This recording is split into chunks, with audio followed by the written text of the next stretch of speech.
discussing the writing section, and in the writing section we will be focusing on the topic which is story writing. Story writing basically is, as the topic name suggests, it is a story that you write a story, you develop a story, and that story has number of paragraphs. Now, if a story has a beginning,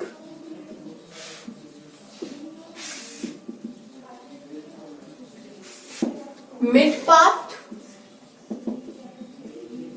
and an end.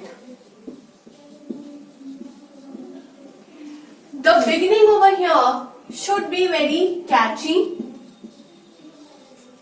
It should be catchy. It should be entertaining. It should be interesting.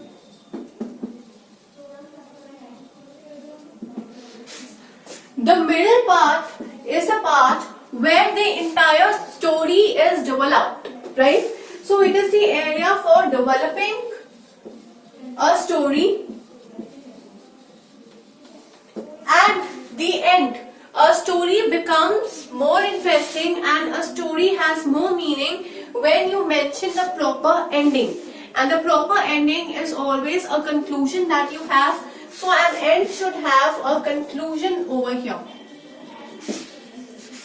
So the beginning of the story should be very catchy, it should be entertaining so that the user enjoys and develops interest just by reading the beginning of the story. If the beginning is not soothing enough, the user will never develop interest.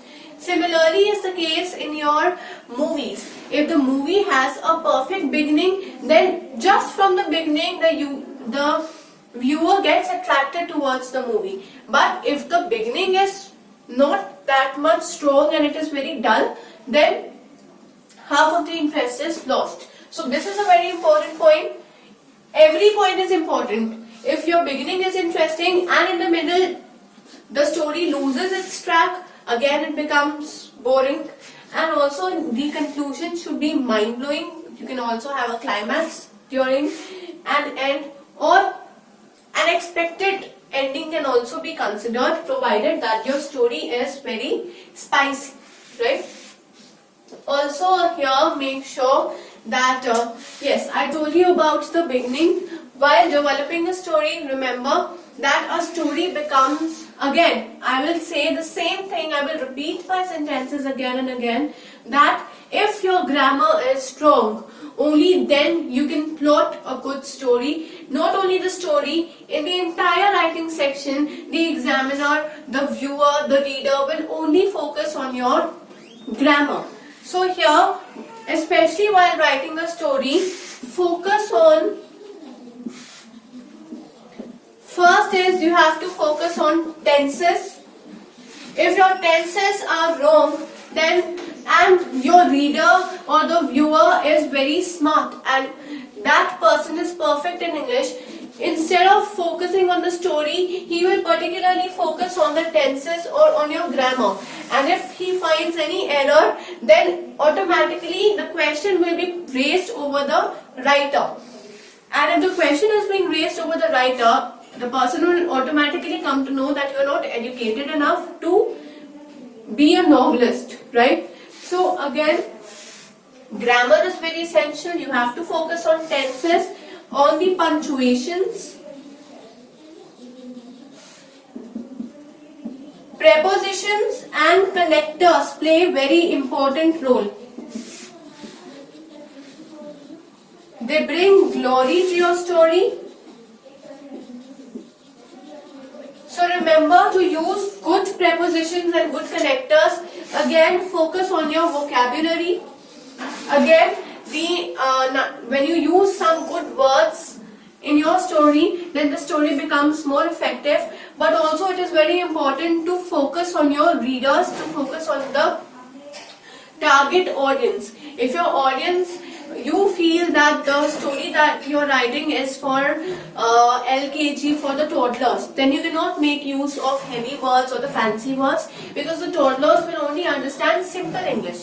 But if you are targeting senior people or you're targeting high school students, then accordingly you cannot use of simple English because that will become more boring.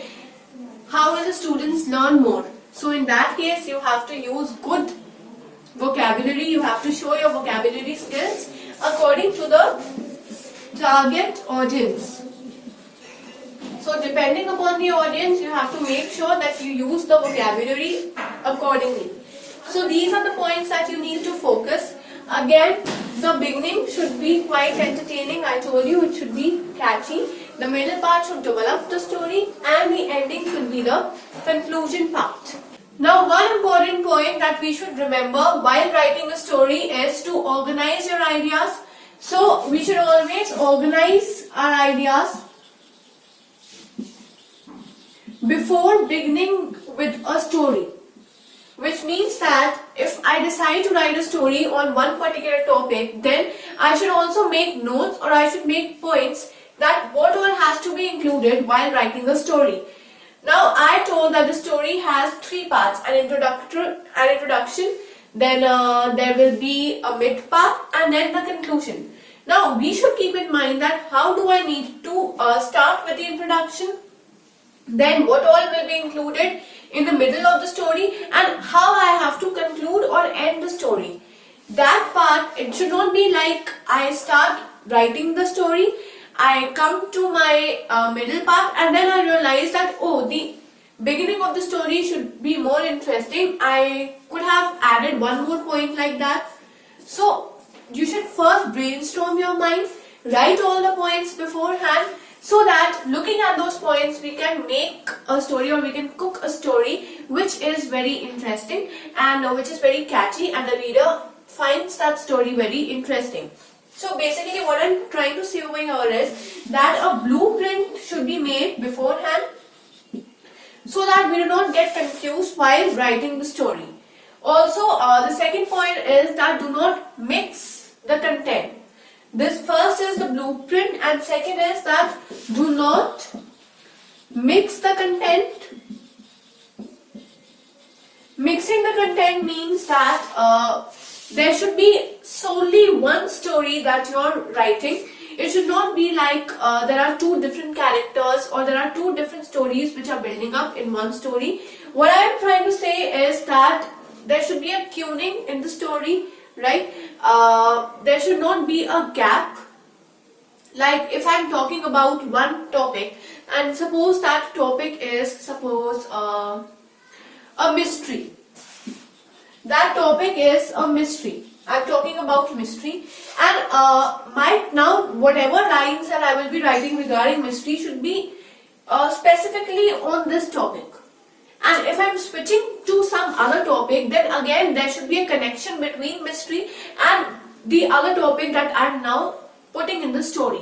So there should not be a gap, and if there is a gap, a bridge should be built up so that the reader can travel on the bridge and move to the other topic without breaking the interest. So these were some important tips that I specifically wanted to share with you.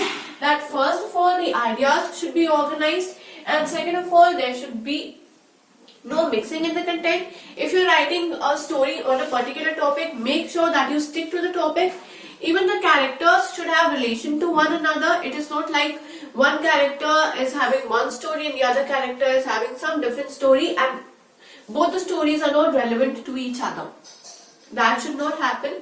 And now let us take a look at the examples. So now let us understand story writing through an example. Now here an outline is given about a story, and from this outline we have to model a story of our own. The hints given are: king has a monkey, monkey allowed to go anywhere in the palace. One day king fell asleep, monkey fanning him, fly sits on king's nose, monkey drives it away. Fly keeps coming back, finally monkey hits it with a stick, fly unhung, king's nose broken. So now from the outline, the entire story is clear. We know the beginning, the plot of the story and the conclusion also is clear. But the same through these hints we have to draft a story, right? So we have to model a story, and here the basic concept is clear, and here the examiner has to check your punctuations, your tense, your usage of tenses, your usage of vocabulary, how interesting you make the story. See, the plot, you know, what is the plot of the story? Plot is basically the theme of the story. The theme is clear. Now the examination needs to check how you use your prepositions and the connectors to make it more interesting, and how you add on more words so that you can enhance the glory of the story. First and foremost, our story should have an appropriate title. Excuse me. Here, for this story, I will say King and the Foolish Monkey.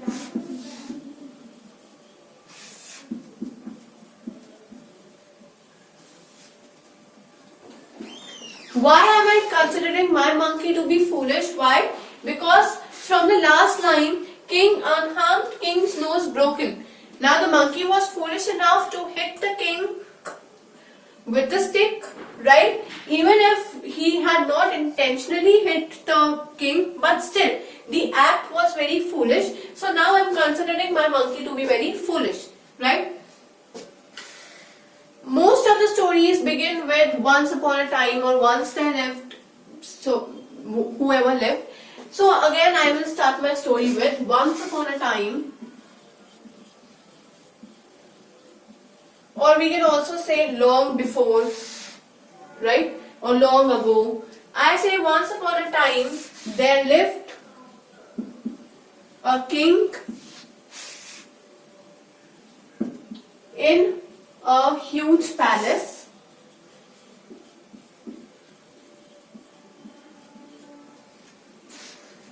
and owned a pet monkey. So now this is the beginning of my story, and my beginning is very clear, it is very compact, and it is very interesting, right? Because we cannot make it more interesting. Now king has a monkey, this is clear. Next is, I said that my story should have a link.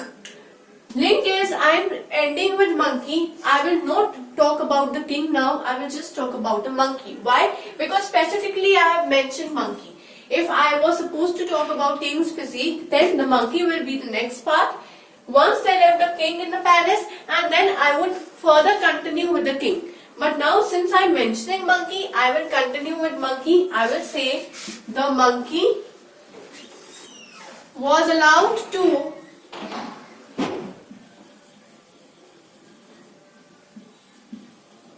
go anywhere in the palace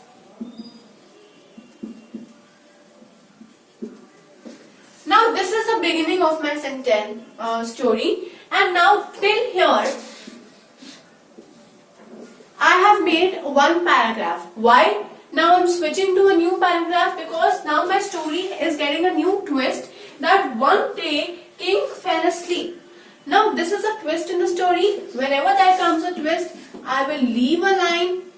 I will begin with my new paragraph. I will say, one day the king fell asleep in his bedroom with monkey on his side,